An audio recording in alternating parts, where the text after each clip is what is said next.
¿no? Bueno, con esto que vamos a charlar ahora, el gobierno intenta dar respuesta a todo esto. ¿Qué tal, Julián? Lucas Amerizo, ¿cómo estás? ¿Qué tal, Lucas? Muy buenos días. Muy bien por acá. Explícanos, para legos en la materia y fácil, del actual esquema de bandas, ¿hacia dónde vamos a partir del 1 de enero? Mira, lo que ocurre ahora es que estamos frente a un proceso de mayor liberalización cambiaria, porque si bien las bandas se ensanchaban al 1% mensual, tanto en la parte superior como inferior, ahora se van a ensanchar de acuerdo a los datos de inflación. Entonces, enero se va a expandir al 2,5% y febrero lo va a hacer a lo que sea la inflación de diciembre. Uh-huh. Por otra parte, lo que yo veo que estamos pasando de una mirada austríaca a una mirada monetarista. ¿Esto qué es? El austríaco te dice no hay que emitir de ninguna manera. El monetarista te dice solamente emitir contra demanda de dinero. Entonces, cuando haya mucha gente que quiera vender muchos dólares, el mercado va a intervenir al menos hasta el 5% de lo que es el volumen del monto operado, y eso hace que el gobierno pueda comprar dólares y acumular reservas, al menos el objetivo de unos 10.000 millones. Te freno ahí para resolver una inquietud del pequeño ahorrista, si es que algo de dinero les sobra a fin de mes y empieza a entender que el dólar sigue siendo la moneda de atesoramiento. A ver, para decirlo más fácil, la eliminación del esquema de bandas, yendo a lo que es la inflación registrada del mes anterior, va a producir en lo concreto un aumento del piso, o por lo menos del dólar oficial. O sea, el piso se va a ir más para abajo todavía y la banda superior más hacia el alto. ¿Se van a ensanchar las bandas? Y claro, ensanchar, exacto. A ver, entonces, si tenemos hoy un dólar oficial a 1.465, a partir de enero, entonces, con esta proyección, ¿qué tipo de estimación tendremos? En realidad, las bandas es para el dólar mayorista. O sea, si el dólar mayorista toca una de las bandas, se interviene.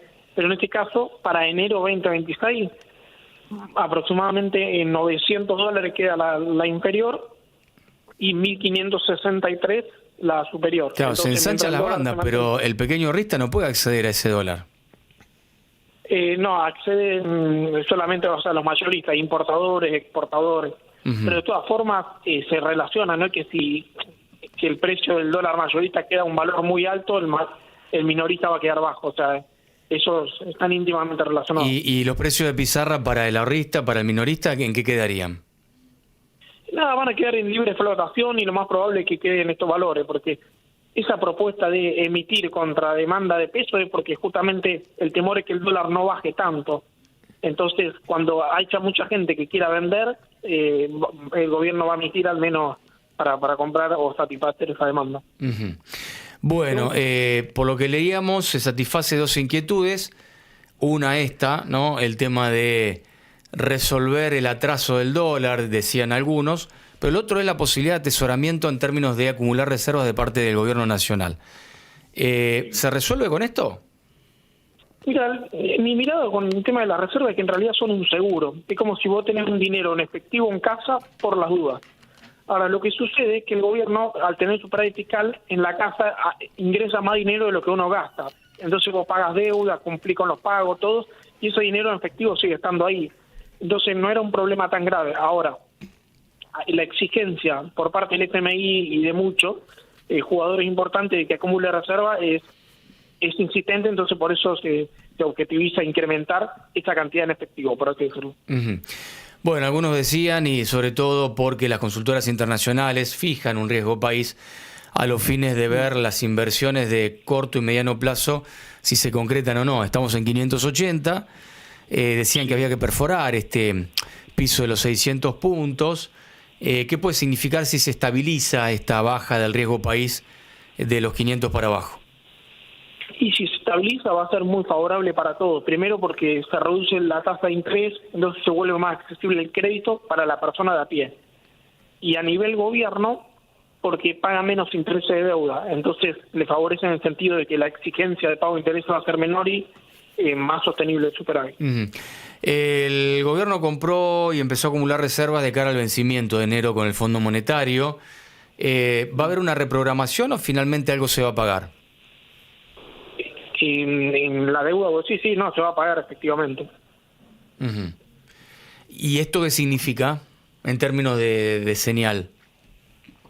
Que se paga la deuda y que hay más confianza, que el inversor se siente más seguro invirtiendo en Argentina. O sea, las deudas siempre es recomendable pagarlas porque después tenés más financiamiento a futuro. Ujú. Y los vencimientos los tenemos ahora el 9 de enero, viste que hay un vencimiento de bono, entonces... Sí, por eso. Claro. Ujú. Y eso se va a pagar efectivamente, o sea, no se va a defoltear ni nada por el estilo. Y además, suponiendo el peor de los casos, que no tuviera el dinero, tiene acceso a un swap por 20.000 millones que le garantiza ese pago. Sí, el famoso swap. A ver, en términos de cómo se acomodaron las variables, vos decías, salimos de la escuela austríaca para una monetarista. ¿Eso significa una segunda fase del gobierno en donde qué hay que esperar en el 2026? Primero un dólar estable, o sea, ni siquiera cayendo ni subiendo, descontrolándose. Yo viste que en los programas anteriores decía que lo veía cayendo. Bueno, con esto, cuando vos ves una fuerte avalancha de gente que quiera vender dólares, ¿esto por qué? Porque durante febrero 2025 hasta octubre la gente se sobredolarizó.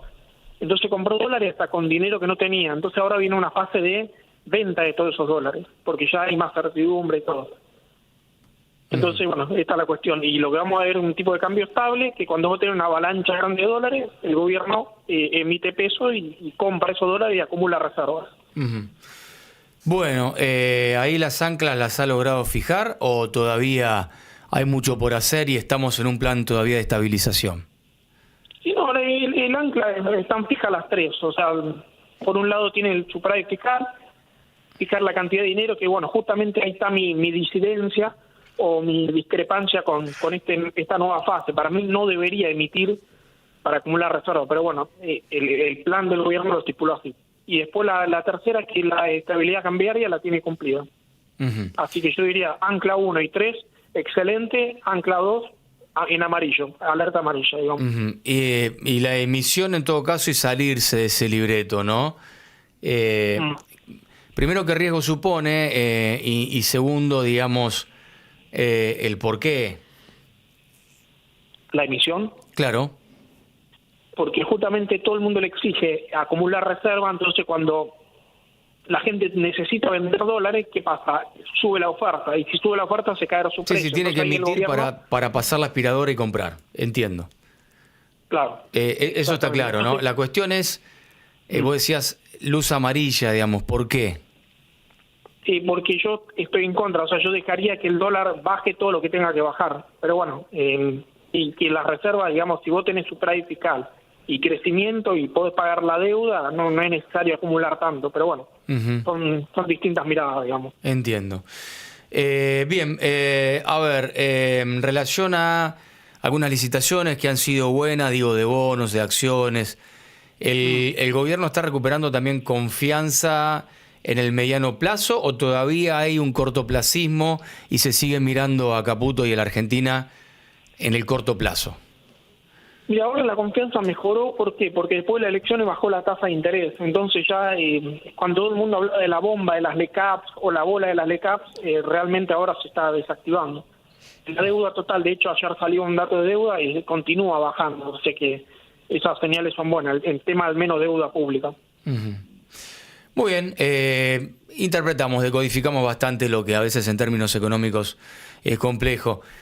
Hasta aquí con las medidas del Banco Central, después en la macro hay mucha incertidumbre respecto de si se aprueba la reforma laboral, cuál va a ser el impacto. Es decir, volvemos siempre un poco a la misma inquietud, Julián, cada vez que hablamos, que es cuándo llegará el bendito momento en donde quien sea, de afuera o de acá, entierre plata en términos de generar puestos de trabajo y un mercado productivo más activo, porque el nivel de inactividad y de recesión sigue estando, ¿no? Bueno, ese es un tema importante porque Arriazu, que uno de los economistas por ahí que yo más sigo porque es un gran referente, dice, el peligro es que la destrucción va más rápido que la creación. Entonces, por un lado, lo que se evita es subsidiar o proteger industria porque genera costos, genera inflación, entonces no es conveniente. Y vos lo que necesitas es que crezcan las industrias que realmente son competitivas y que pueden vender al mundo. Pero en esa transición, o sea, en ese cambio de modelo, hasta que se creen nuevos puestos de trabajo va a llevar tiempo luego de la destrucción de otros. Entonces estamos en ese interino, en esa intemperie todavía. Se entiende. Lo que uno escucha por ahí es el crecimiento por nicho, ¿no? Entonces digo, Claro. eso afecta o beneficia. Primero afecta mucho, si beneficia a algunos pocos, Llevan en esos nichos 128 a lo días. mejor tienen un veranito, pero el resto la está pasando mal, ¿no? Claro, el tema de los nichos es que al menos el esquema o cómo piensa el gobierno es preferible ser bueno en 2 o 3 cosas que tener todos los sectores juntos en Argentina. Entonces, por ejemplo, Milei siempre pone el ejemplo de Suiza, dice produce chocolates, relojes y servicios financieros, y el resto no importa. Bueno, algo así deberíamos apuntar nosotros. Hasta aquí, Julián, muchísimas gracias. A vos, Lucas. Muy Gracias por amable, llamar. Julián Muntané, bueno, tratando un poco de decodificar los porqués de esta resolución, nuevo esquema cambiario. El gobierno entonces, como ustedes escuchaban, anunció nuevas medidas del Banco Central que van a operar a partir del próximo 1 de enero. Nos vamos